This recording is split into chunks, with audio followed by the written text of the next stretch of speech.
tinapay para almusal, malunggay, pandesal, pandesal. Ito, ang dapat ginagawa dito, kunin nyo yan at Kung siya raw ang makakasabay mo sa biyahe, hindi mo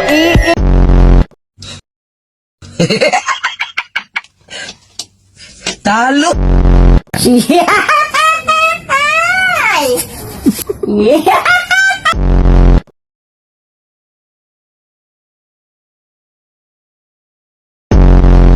Lumindol na nga, hindi pa nagpaawat ang mga malilikot ang